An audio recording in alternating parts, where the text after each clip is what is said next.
A group of us had the privilege of traveling to the Holy Land several years ago, and it included quite a number from our church here. Part of our visit took us down into the area of the Dead Sea. Even if you've not visited the Dead Sea, you certainly know that it is the lowest point on earth in a very real sense, 1,300 feet below sea level.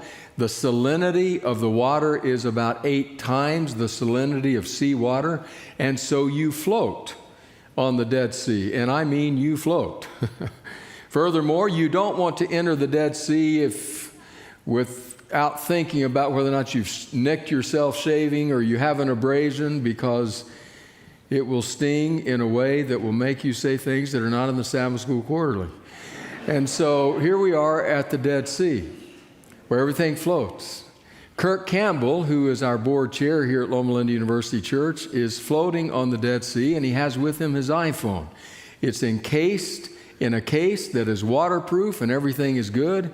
And Kirk is floating and living the good life and taking pictures of things all around him, when he accidentally comes into contact with Doug Mace's foot. Now, Doug says it was by accident, so we'll take that on faith. It knocked it out of Kirk's hand, and there went the iPhone all the way down to the bottom, about 15 feet down. So human beings float, iPhones don't. And thus began about a 2-hour endeavor to recover that iPhone. So it started with people trying to dive down to get it. That didn't last too long, because you can't. You can do all you can try to do, but you cannot go down. You float. I even saw my nephew, who was with us after he had tried it, and he was walking up toward the freshwater showers. He was beet red. I thought, well, that didn't go so well. So finally, Doug and Kirk concocted a plan. The plan would consist of Kirk trying to go down and Doug standing on him, pushing him down. Okay, so Doug is trying to push him down, and unfortunately, Kirk opened his eyes to see where the phone was. That didn't go so well. So Doug is trying to push him down, and he can't push him down. I don't know why. It's something about, I don't know, soft hands or something, but he couldn't push him down. So everything they're trying is not working. Until finally, Doug went up on the banks of the Dead Sea, and he spread his arms out, and the water parted, and no, not really. They went and got a couple of poles, and they jimmied something together that allowed them to get those poles down into the bottom and somehow clamp onto that iPhone and rescue it. So finally, the affair was over with. But it was a memory we took from the Dead Sea, but not the only one. The main memory I think we took from the Dead Sea is that in the Dead Sea itself and the environs around the Dead Sea, everything just looks so dead.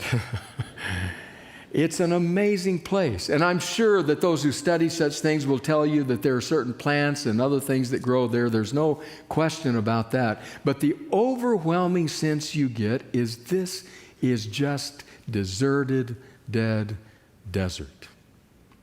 It does make you wonder, what would happen if you had an abundance of fresh water? Would, as Isaiah said, would the desert blossom like a rose? Would it come to life? The passage we look at today in Ezekiel leads us in the direction of the Dead Sea. And we'll see what Ezekiel has to say he saw in vision. So today we come to the third and last, thankfully, of our series on Ezekiel. It's been a tough journey, I'm going to tell you. It's been a difficult journey going through Ezekiel, but we come to the third one when ancient visions become future vision, and we come in that process to Ezekiel 47. Now, I have to set a bit of the stage. in order to get a sense of what is happening here. Ezekiel's in vision. And in this vision, it is as though a guide has taken him by the hand and has walked him through the temple grounds, through its environs, through its surroundings, through the temple itself, and in the process is measuring every aspect of the temple. And it seems that he's trying to show Ezekiel, when you come back from exile, this place will be restored. It will be restored in its correct proportions. You will have a sense that God is in this place again. And so Ezekiel must have been going through that vision and thinking, what a relief. We will come back home. We will have our land. We will have our home. We will have our temple. We will have our God. All will be well with the world. And then comes Ezekiel 47. And if you're prone to that, you're liable to be set off equilibrium in this chapter. I suspect Ezekiel might have been. It's a vision of a river. Ezekiel chapter 47, beginning with verse 1, says this: the man, that is his guide, the man brought me back to the entrance to the temple, and I saw water coming out from under the threshold of the temple toward the east, for the temple faced east. The water was coming down from under the south side of the temple, south of the altar. He then brought me out through the north gate and led me around the outside to the outer gate facing east, and the water was trickling from the south side. As the man went eastward with a measuring line in his hand, he measured off 1,000 cubits, and then he led me through water that was ankle deep. He measured off another 1,000 cubits and led me through water that was knee deep. He measured off another 1,000 and led me through water that was up to the waist. He measured off another 1,000, and now it was a river that I could not cross, because the water had risen and was deep enough to swim in, a river that no one could cross. He asked me, "Son of man, do you see this?" So in the vision, the temple is restored. God is back. And the temple is closed. How do we know the temple is closed? Because the water that's flowing out of the temple is flowing under the threshold. It's under the door. It's coming out of the temple. And Ezekiel is not going to know that unless the guide takes him by the hand, walks him around through another route, brings him back to face that door and to see that that's coming out from under the temple. The temple is closed. God is there. And the door is shut. Got me to thinking about that. What would that be like? After this service, every week, we usually, Anita and I, hang around and talk with those of you who remain, and we kind of stay to the bitter end. You know, when our kids were young, it was, "Mom, Dad, let's go." You know, they wanted to leave. But we love talking with you, and so we usually stay until pretty much everyone else is gone, and it's happens on occasion in walking out of this place and heading toward my car that somebody will come running up and say, "Pastor, oh, good, you're still here. I left my phone in the church. And I've checked all the way around. All the doors are locked. I can't get in. Can you let me in?" So we'll come in. "Where were you sitting?" "Well, I was sitting right over here." And we'll come over and look up and down the pew. We're down looking under the pew. "Well, why don't you call it?" And well, maybe it's back in the deacon's room. That's kind of our lost and found. So we go back there. And on occasion, sure enough, there it is. And they take their phone. They say, "I have my life back." And then they leave. Reading Ezekiel this week got me to wondering, what if we had that very same scenario with one difference? What if we understood, as many, not just of the Jewish people, but many of the ancient people believed, the location of God was geographically specific. God could be contained in this place. And someone comes. The pastors aren't around. You don't have a key. And they say, "I want to get in because God is in there." But the door is shut. Can you imagine the experience? But it's a very natural experience when it comes to religions, and we are not immune. Religions, see, tend to build certain kinds of boxes around God, certain kinds of categories, certain kinds of boundaries that say, God is in here. We have God. He's not out there with you. Furthermore, have you noticed how often it is, as one person said, you know you've remade God in your own image when God hates all the same people you do. You have him in this box, contained here. Others can't get in. We can do a whole range of things. We can write books, we can write statements, we can preach sermons, we can pass motions, saying this person or that kind of person is not welcome here. We have God, and the door is closed. The funny thing about putting God in a box is that as you hold on to the box, you suddenly realize the box is a bit damp, and then a bit wet, and then it's sopping wet. Something's leaking out of it. Much like Ezekiel discovered.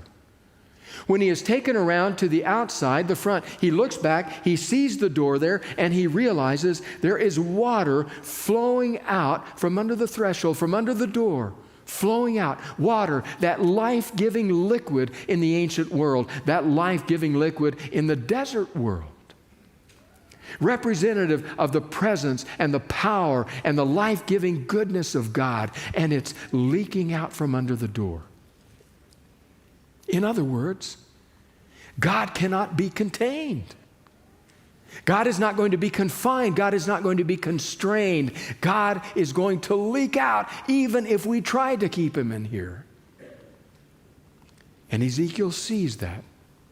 It's really not much to notice at first. It's just a trickle coming out from under the door. But if Ezekiel thinks about it, if we think about it, that's the way God often works. Start small.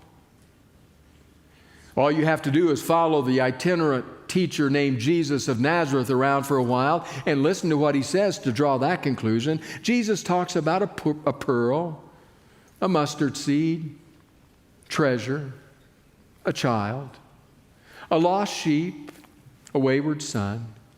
All of these to represent the might and the grandeur and the power of God and God's kingdom. It's just small at the beginning. Like a woman, says Jesus, taking some yeast and kneading it into the dough. That same trip to the Holy Land took some other pictures.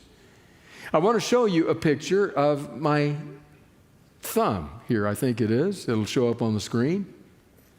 You can see something right on the end of my thumb, little yellow object if you look very closely. There's another picture in case you can't see it. It's on the back seat of the bus seat in front of me. That's my index finger pointing at it. Just that little yellow dab of something. That's a mustard seed. Tiny. This is the seed of which Jesus, speaking in Mark's gospel, said it is the smallest of all seeds. And yet he says, when you plant it, it becomes the largest of garden plants. Here's a picture of mustard plants. Beautiful. We walked through acres of them. Mustard plants in full bloom, a brilliant yellow. And just as Jesus said, the birds can nest in their branches. It started tiny, but it grew.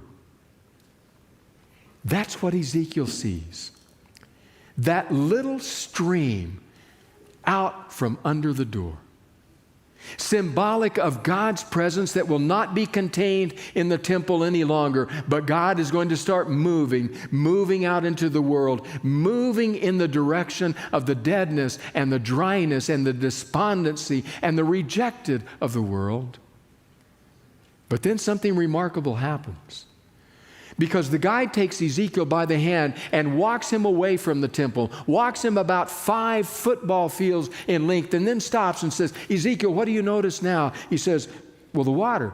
I'm sloshing through it now. It's up to my ankles. Grabs him again. 5 more football fields. Now what do you see? Well, it's up to my knees. 5 more. Now what do you see? I'm wading through it. It's up to my waist. It's growing as it's going. and flowing. And then he takes them out, no doubt, and walks them along the bank where they have to duck and dodge between the branches and the bushes and the trees of beautiful, green, fruitful trees. Several more football fields. He stops and he says, now, son of man, now what do you see? He says, I see a river that no one can cross. What has happened? Little bit of research on rivers. Why do they grow? Why do they grow in volume and size and momentum and force? Why do they grow? And there are many reasons, including the rainfall, but in a special way, the tributaries that flow into them cause them to grow in size. Ezekiel's river grows. The question for us is, what does that mean for us? Well, if anything, it means at least this: that we all, as individuals, that we as a body, as a community of faith, we pray to be tributaries that feed into the great river of God's grace that flows out of this place and into the world far beyond us. That we can never be comfortable thinking we have God and He's here within these walls. Because God will not be confined. God will not be constrained. God's movement is always outward. And so we look at what we have. We look at our buildings, our campus, our spaces, and we say with great gratitude, God, thank you for the blessings you have bestowed. May we use them with great wisdom. May we use them to build and grow disciples, to worship your name, to study your word, to encourage one another, to grow together. But then let us move out, flowing outward into the world where the true need exists. The river of God's grace and presence flowing to satiate the thirst of a dying world. And by the way, speaking of that, it brings us back to the remainder of Ezekiel's vision. Back to Ezekiel 47, this time starting about halfway through verse 6. He says, "Then he led me back to the bank of the river. When I arrived there, I saw a great number of trees on each side of the river. He said to me, this water flows toward the eastern region and goes down into the Arabah, that is the desert, where it enters the Dead Sea. When it empties into the sea, the salty water there becomes fresh. Swarms of living creatures will live wherever the river flows. There will be large numbers of fish because this water flows there and makes the salt water flesh. So where the river flows, everything will live. Fishermen will stand along the shore from En-Gedi to Eneglaim.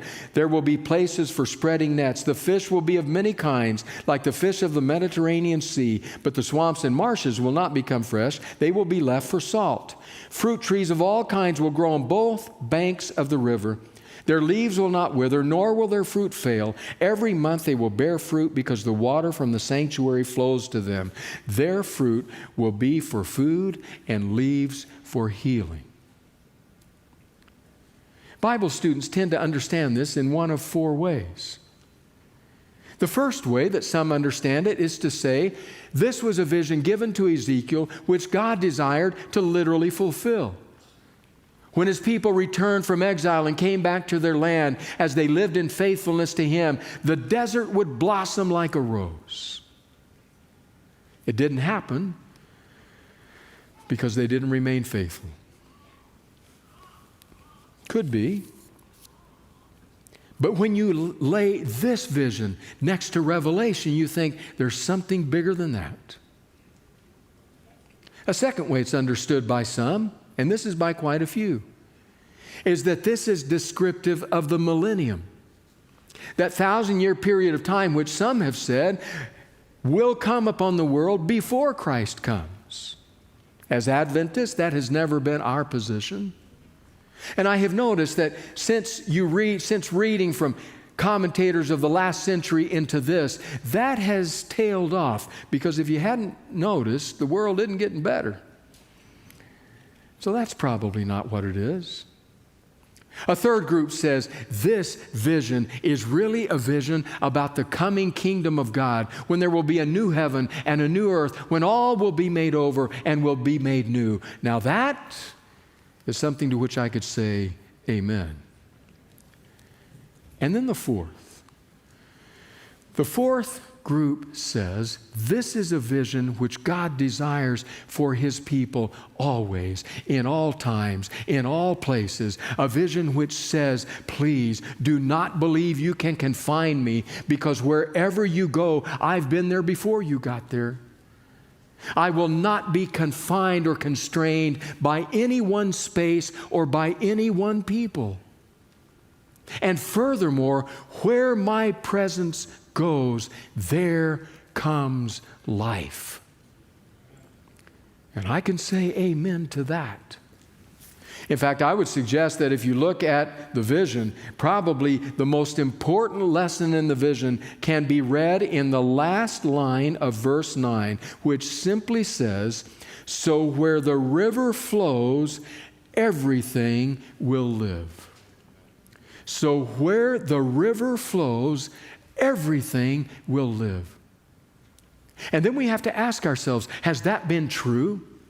As we as tributaries flow into the great river of God's mercy and grace and presence and love, has our influence been a savor, as Paul will later say it, of life unto life?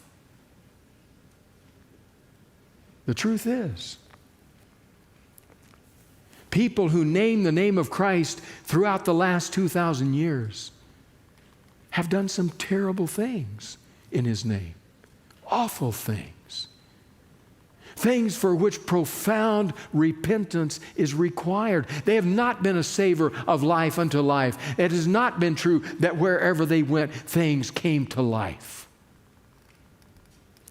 We must own that, understand that, know that, repent of that, so that our lives will not fall into that same pattern.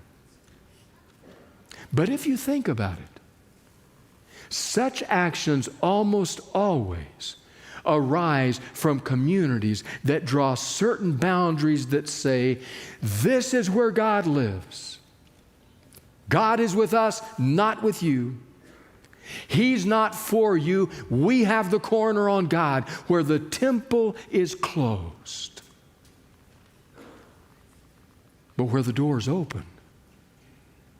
And where the life-giving liquid of God's love flows into the desert places, that's a whole different story. Because then, where the river goes, everything lives. The question becomes, what does that look like today? When that happens, when we have truly sold ourselves out to the love of God, for the need of the world, what does that look like? 1,000 different stories could answer. Let me choose just one. Travel with me down Interstate 10 toward the west to a place called Boyle Heights, East Los Angeles, the early 90s. It was a war zone.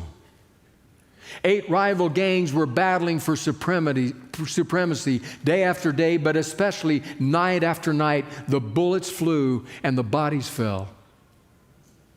Wounded bodies littered the street, dead bodies on a daily basis. And the gang warfare only intensified. It was then that at Dolores Mission, a small Catholic church, a group of mothers gathered together. Group of mothers studying the Bible, reading Scripture, and praying. It just so happened that that evening they were reading Matthew 14, the story of the disciples in the boat, on the tempest, in the storm. The story where Jesus comes walking on the water, where He calls on Peter to get out of the boat and walk on the water. They were reading and praying about that story when one of the mothers was basically electrified by the story. She said to the other mothers, "Don't you see it? Don't you see it? This is us." "What do you mean?" "This is us." And she began to draw parallels. She said the storm which they faced in the boat is the storm we face every night. The lightning and the thunder that terrified them are the gunshots that we hear that terrify us. The disciples huddling in the boat for fear of death. It's us huddling down behind our door frames and windows, afraid that we're going to die. This is our story, she said. And then she said, and Jesus didn't calm the storm. He told Peter to get out of the boat, to walk on the water into the storm. That, she said, is what we must do. So this group of mothers, defenseless, well, they had this, defenseless, began to walk the barrios, began to walk them with songs and with prayers, walking in the night. It bewildered the gang members. They were befuddled by what happened. And then the mothers began to invite them to come, to sit down with the mothers, to eat chips and salsa and drink Coca-Cola. And they slowly came. And then the mothers began to sing. Sing the songs of the old country. Sing the songs of Jalisco and Michoacan and Chiapas. Began to sing. And it wasn't long after that that the stories began to tumble from the lips of the gang members. Stories of rage at relentless poverty. Stories of fear of the police officers that patrolled. Stories of anger that they could never find jobs. But the guns weren't blazing. And then they gathered together, and with their parish priest, they said, we have to do something. And so they began to act. They said, we have a class now that you can come to that helps you learn how to deal with conflict without guns. We're setting up a tortilla factory. You can work here, a job. We can help you get other jobs. There are other classes that help you learn life skills. And that little parish suddenly began to pulse with a different kind of life. Because some mothers stepped out of the boat and walked on the water straight into the storm. Do you know what I see there? I see a tributary flowing into the great river of God's grace that Ezekiel couldn't swim. Just one more. And there are countless more stories like that one. Chuck Colson used to call them the little platoons. Those little groups, those little companies, those little bands of believers that no one else pays much heed to, no one else really notices, but who somehow band together and say, we're going to live the love of God in the world, and we're going to take it outside of the church. We're going to take it to the streets and to the highways and to the byways and to the needy and to those dead and dry places like the Dead Sea where it seems nothing will live. But this river, when it comes, brings life. The great theologian, the late John Stott, for whom I have immense appreciation, says this, quoting a historian and then commenting himself. Stott said, let me quote at one of his lectures, let me quote from the end of Kenneth Latourrette's 7-volume history of the expansion of Christianity. Referring to Jesus, he said, Latourette says, no life ever lived on this planet has been so influential in the affairs of men as that of Christ. From that brief life and its apparent frustration has flowed a more powerful force. We could say has flowed a more powerful river for the triumphal waging of man's long battle than any other ever known by the human race. Through it, Millions of people have had their inner conflicts resolved. Through it, hundreds of millions have been lifted from illiteracy and ignorance and have been placed upon the road of growing intellectual freedom and control over the physical environment. It has done more to allay the physical ills of disease and famine than any other impulse. And it has emancipated millions from chattel slavery and millions of others from thraldom to vice. It has protected tens of millions from exploitation by their fellows, and it has been the most fruitful source of movements to lessen the horrors of war and to put the relations of men and nations on the basis of justice and peace. And then Stott says, this is the influence of Jesus through his followers in society. Don't underestimate the power and the influence that even a small minority can exert in the community. So we stand with Ezekiel looking at the door, and it's just a trickle. You can't see it from back there. It's just a trickle coming out from under the door, but it's coming from the very presence of God. It's the life of God, the love of God, the power of God that refuses to stay in there and refuses to stay in here. It wants to get out. Beyond us, but through us. Will we be tributaries that flow into the great river of God's love and grace? So what could that look like for us? What would that be here at Loma Linda University Church? Maybe it begins with profound, heartfelt gratitude for what we have.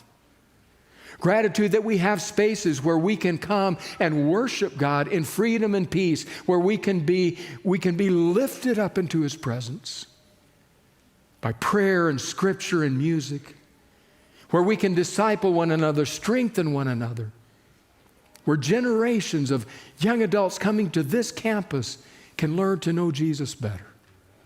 It begins with gratitude for that. But it doesn't stop there. Maybe it looks like those of you who are university students who will graduate from this place, maybe as nurses or dentists or physicians, but who will say, when I graduate, I am going beyond just the prestigious places. I'm going out to the dead seas of this world where nothing lives, to there further to continue the teaching and healing ministry of Jesus Christ. Maybe it looks like an adult who comes alongside a young person who's struggling academically and who mentors and who tutors that young person and bends the twig of that person's academic life in a successful direction. Maybe it looks like a member of this community back in your neighborhood, walking out of your door one afternoon with a pot of soup and a loaf of bread and love in your heart, and going over to that house where that elderly person lives whose children no longer visit her. And you knock on the door and you say, I just want to spend some time with you, listen to you, break bread with you.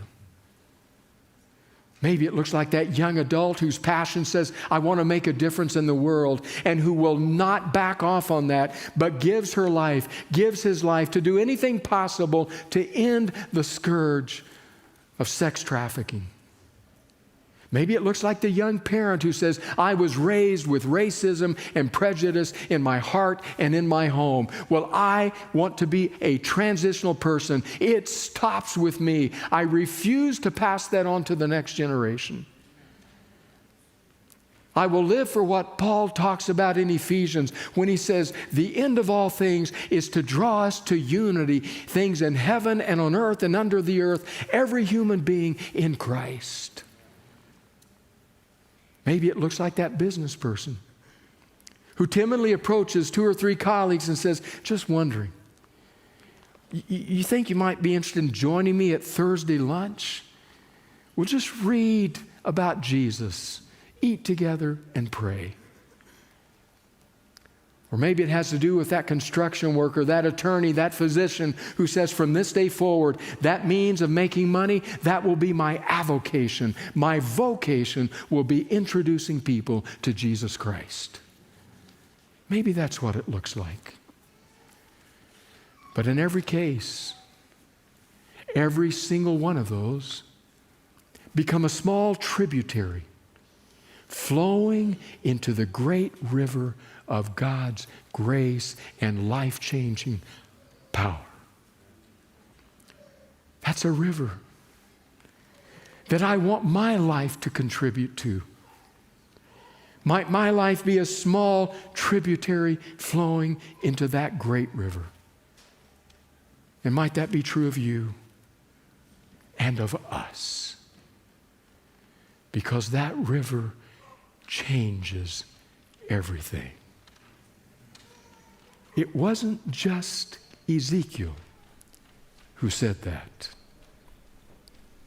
John also underlined it in the last chapter of Scripture. Then the angel showed me the river of the water of life as clear as crystal, flowing from the throne of God and of the Lamb down the middle of the great street of the city. On each side of the river stood the tree of life, bearing 12 crops of fruit, yielding its fruit every month. And the leaves of the tree are for the healing of the nations. No longer will there be any curse. The throne of God and of the Lamb will be in the city, and his servants will serve him.